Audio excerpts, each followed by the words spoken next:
صلاۃ وسلام علیک یا سیدی یا رسول اللہ وعلی آلک و اصحابک یا سیدی یا حبیب اللہ۔ کروڑہا مرتبہ شکر ہے اس ذات غفور الرحیم کا جس رب لم یزل کی توفیق اور فضل خاص سے ہم نے نماز عصر باجماعت ادا کی۔ اللہ رب العزت ہمیں نماز پنجگانہ کا باجماعت اور تکبیر اولیٰ کے ساتھ اہتمام رکھنے کی توفیق عطا فرمائے۔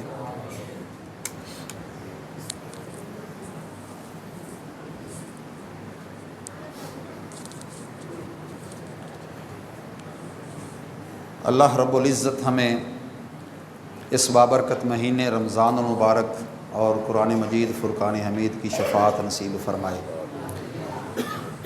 پارہ نمبر 13 میں سے حضرت ابراہیم علیہ السلام کا ایک واقعہ حصول برکت کے لیے اور اپنے ایمان کو کامل کرنے کے لیے آپ کے گوش گزار کرتا ہوں۔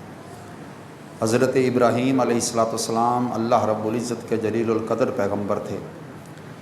مختلف علاقوں اور ممالک کا سفر کرنے کے بعد جب ان پہ ایک عجیب آزمائش کا وقت آیا، اللہ رب العزت کی منشا یہی تھی اور اس کی چاہت یہی تھی کہ آپ کی جو 2 بیویاں تھیں ان کے درمیان بحث مباحثہ ہوا بچے کی ولادت کے معاملے میں، تو ایک بیوی کو آپ اپنے گھر سے لے کر چل پڑے۔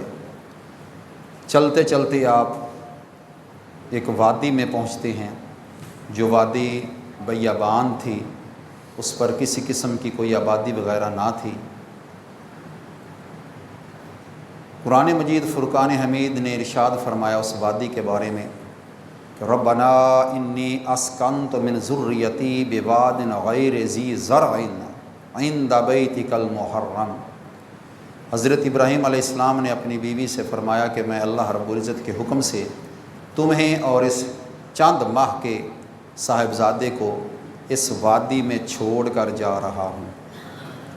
اللہ رب العزت حامی و ناصر ہوتا ہے جب بندے کا ایمان اللہ رب العزت کی ذات پر کامل اور اکمل ہو، تو اللہ رب العزت اسی طرح پھر غیب سے سبب پیدا فرما دیتا ہے۔ اب بیوی جو تھی اس نے پیچھے سے پوچھا آواز دے کر کہ آپ ہمیں اس وادی بیابان میں کیسے چھوڑے جا رہے ہیں اور کیوں چھوڑے جا رہے ہیں؟ صرف پانی کا ایک مشکیزہ ہے اور کھجوریں ہیں، اس کے علاوہ کھانے کا بھی اور کوئی سامان نہیں ہے۔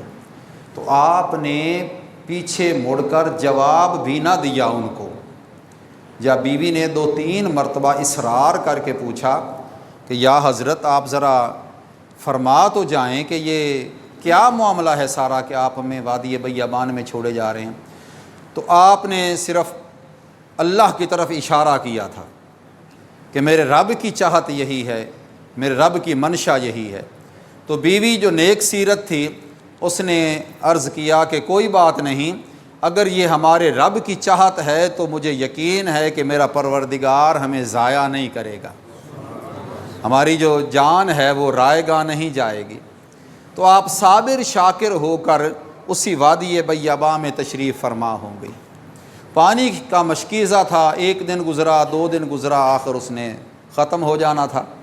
کھجوریں تھیں، وہ 2 دن گزرے، 4 دن گزرے تو وہ بھی ختم ہو گئی۔ اب معصوم بچہ ہے اور ماں ہے، اس کو دودھ پلانے والی ہے، اس کو پانی پلانے والی ہے۔ جب پانی ختم ہو گیا، کھجوریں ختم ہو گئی، تو بچے نے تو رونا ہی تھا۔ اب بھوک سے بچے نے بلکنا شروع کر دیا، بچہ رو رہا ہے، ماں تڑپی، کچھ دیر انتظار کیا، جب برداشت نہ ہوئی تو سوچا کہ اب یہاں پر بیٹھے رہنے سے تو گزارا نہیں ہوگا، تگو دو بھی کرنی چاہیے، کوئی کوشش بھی کرنی چاہیے۔ پھر آپ پانی کی تلاش میں 2 پہاڑیاں ہیں، صفا اور مروہ، چھوٹی چھوٹی پہاڑیاں تھیں، آپ دوڑ کر جاتی، صفا پہاڑی پر چڑھتی، اوپر دیکھ کر ارد گرد جب پانی وغیرہ نظر نہ آتا تو پھر واپس تشریف لاتی، جب درمیانی حصے میں سے گزرتی تو تھوڑی سی تیز ہو جاتی، پھر مروہ پہاڑی پر چڑھ جاتی۔ پانی کی تلاش میں والہانہ کبھی ادھر جا رہی ہیں کبھی ادھر جا رہی ہیں۔ سوچنے والی بات یہ ہے کہ وہاں پر وہ کوئی عبادت نہیں کر رہی، کوئی نماز نہیں پڑھ رہی، کچھ بھی نہیں کر رہی، بس ایک بچے کی پیاس کو بجھانے کے لیے کبھی ادھر جا رہی ہیں اور کبھی ادھر جا رہی ہیں، چکر ادھر لگا لیے، ساتھ ادھر لگا لیے، یا پانی نہ ملا تو واپس اس بچے کی طرف آ رہی تھی کہ رب کی حکمت، وہ جو صاحبزادہ جس کا نام حضرت اسماعیل علیہ السلام ہے، وہ بچہ ایڑیاں رگڑ رہا ہے۔ اب دو روایات ہیں، ایک روایت کے مطابق آپ نے وہاں پر ایک کھڑے ہوئے فرشتے کو بھی دیکھا، ایک روایت کے مطابق آپ کے صاحبزادے جو تھے لخت جگر تھے، جس جگہ پر وہ ایڑی رگڑ رہے تھے وہاں سے اللہ رب العزت نے پانی کا چشمہ جاری فرما دیا۔ اور پھر محبت کا تقاضا دیکھیں کہ وہ لوگ جو اپنے آپ کو اپنے پروردگار کی محبت میں اور اس کی اطاعت میں غرق کر دیتے ہیں، جن کا جینا مرنا سب کچھ اللہ کی اطاعت میں ہوتا ہے، اللہ رب العزت ان کے مقام کے بارے میں قرآن پاک میں ارشاد فرماتا ہے کہ وہ میری بندی جس کی قدم جس کے جن پہاڑیوں پر لگے تھے، وہ پہاڑیاں اب وہ عام پہاڑیاں نہیں رہیں بلکہ مجھ پروردگار کی نشانیاں بن گئی ہیں۔ ان الصفا والمروۃ من شعائر اللہ، صفا اور مروہ جو پہاڑیاں تھیں اس سے پہلے وہ اللہ کی نشانیاں نہیں تھیں۔ جب بی بی ہاجرہ سلام اللہ علیہا کے قدم اقدس لگ گئے تو وہ نشانیاں، وہ پہاڑیاں بھی اللہ تعالیٰ کی نشانیاں بن گئیں، اور قیامت تک کے مسلمانوں کو حکم دیا گیا کہ جب تم میرے گھر کا حج کرنے کے لیے جاؤ نا، عمرہ کرنے کے لیے جاؤ نا، اس وقت تک تمہارے مناسک پورے نہیں ہوں گے جب تک میری اس بندی کی سنت کو زندہ نہ کر لو گے۔ وہ بندی اللہ تعالیٰ کی برگزیدہ ہستی، کوئی نبی نہیں تھی، کسی بھی عورت کو کائنات میں اللہ رب العزت نے نبوت عطا نہیں کی تھی، مگر وہ ایک نبی کی زوجہ ہے اور دوسرے نبی کی والدہ محترمہ ہے۔ اس نسبت سے بھی اللہ رب العزت نے ان کو یہ مقام اور مرتبہ عطا فرمایا۔ صفا مروہ کی پہاڑیاں تھیں، وہاں پر پانی کا چشمہ جاری ہو گیا۔ آقا علیہ السلام نے اس چشمے کے پانی کی بڑی فضیلت بیان فرمائی ہے، اس کا نام رکھا زم زم، رک جا، زم زم ٹھہر جا۔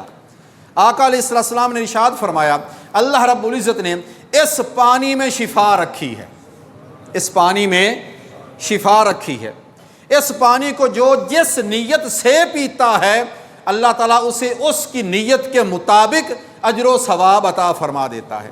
آقا علیہ السلام نے فرمایا اس پانی کی خصوصیت یہ ہے، کوئی اگر پیاس کی نیت سے پیے وہ اس کی پیاس بجھا دیتا ہے، کوئی بھوک کی نیت سے اس پانی کو پیے وہ پانی اس کی بھوک کو مٹا دیتا ہے، کوئی بندہ اس کو کسی بیماری کی شفا کی نیت سے پیے اللہ تعالیٰ اس کو اس بیماری سے شفا عطا فرما دیتا ہے، بشرط یہ کہ بندے کی نیت کامل ہونی چاہیے، بندے کا ایمان کامل ہونا چاہیے۔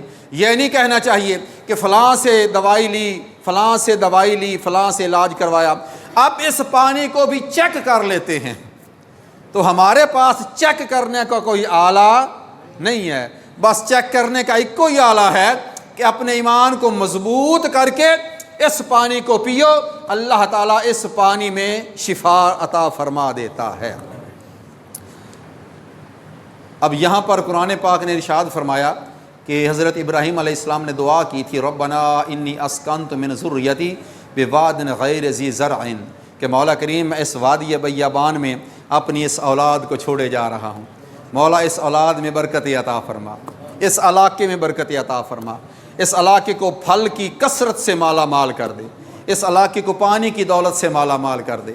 اللہ رب العزت نے ان کی دعا کو قبول فرمایا، وہ علاقہ آباد بھی ہوا، پھل بھی لگ گئے، فروٹ بھی آ گئے، پانی کی بھی فراوانی ہو گئی۔ اور دوستان محترم، وہی بی بی ہاجرہ سلام اللہ علیہا پانی کے کنارے پہ بیٹھی تھیں، قبیلہ بنی جرہم کے لوگ گزرے تھے، قریب سے کافی فاصلے سے گزرے تھے، انہوں نے ہوا میں پرندے اڑتے دیکھے اور کہنے لگے کہ اس علاقے میں پرندے نہیں ہوا کرتے، یہ علاقے کہ اس علاقے میں اگر پرندے نظر آ رہے ہیں نا، اس کا مطلب یہ ہے کہ یہاں پر پانی موجود ہے، یہ پرندے پانی کے لیے پھر رہے ہیں۔ وہ پرندے جدھر اڑے وہ قبیلے والے دو افراد اڑتے، پرندے بیٹھے دیکھے تو سمجھ گیا کہ یہاں پر پانی ہے، قریب پہنچے تو بی بی ہاجرہ سلام اللہ علیہ صاحبزادے کے ساتھ تشریف فرما تھی۔ بی بی پانی لینا ہے، پی لو، پانی دے دیا، باقی قبیلے والوں کو بھی لے کے آ گئے، اجازت ہے یہاں پر قیام کر لیں، بیٹھ جائیں، پڑاؤ کر لیں۔ فرمایا اجازت تو ہے مگر پانی پر تمہارا تصرف نہیں ہوگا، پانی کا کنواں میری ہی ملکیت رہے گا۔ انہوں نے کہا ٹھیک ہے جی، پانی آپ کا کنواں آپ کی ملکیت رہے گا۔ ٹھہرے، آباد ہوئے، سلسلہ چلا، صاحبزادے جوان ہوئے۔ قبیلہ بنی جرہم میں حضرت اسماعیل علیہ السلام کی شادی ہو گئی۔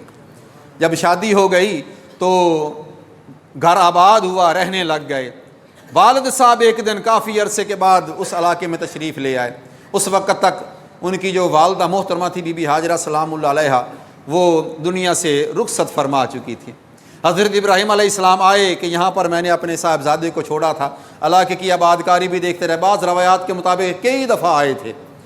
تو جب آپ تشریف لائے نا تو صاحبزادے کے دروازے پہ دستک دی، اگو بہو باہر نکلی، یہ سلام دعا ہوئی، بیٹا اسماعیل کہاں ہے؟ انہوں نے کہا کہ وہ تو شکار پہ گئے ہوئے ہیں۔ اچھا، طبیعت سے ٹھیک رہتی ہے آپ کی؟ جی ٹھیک ہے۔ کاروبار کیسا ہے؟ گھر کا گزارا کیسی ہو رہا ہے؟ کہنے لگی کہ یہ بڑی تنگ دستی ہے، حالات کچھ ٹھیک نہیں ہیں، بس بس بڑی مشکل سے گزارا ہو رہا ہے۔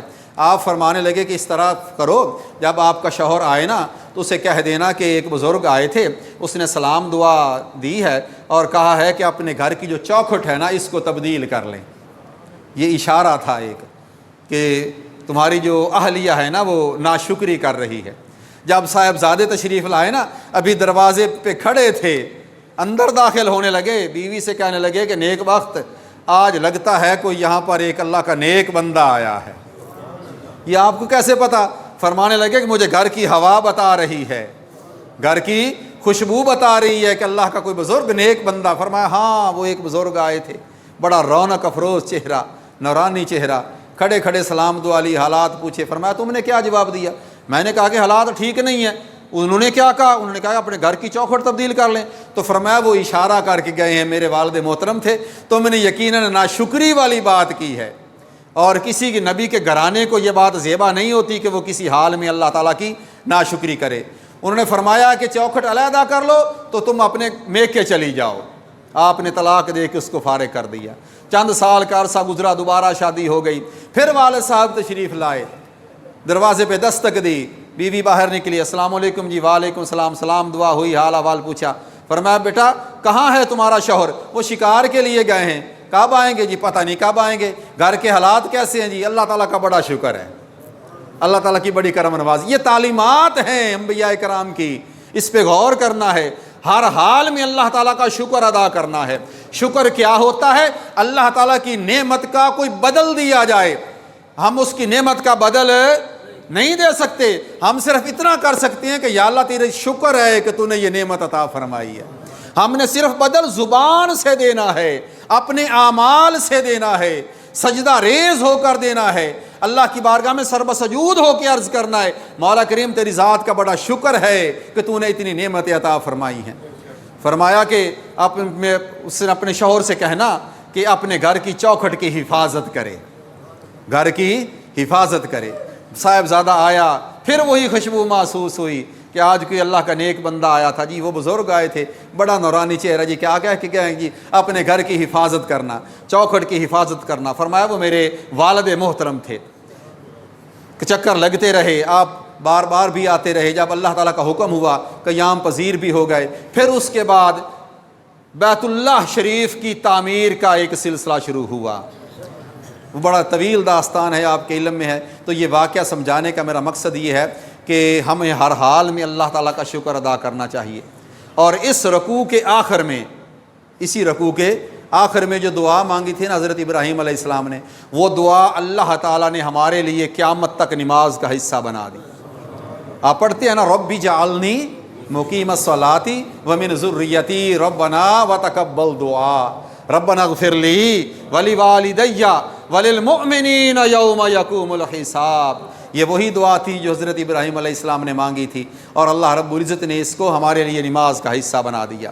اللہ رب العزت ہمیں انبیاء کرام کی تعلیمات پر عمل پیرا ہونے کی توفیق عطا فرمائے۔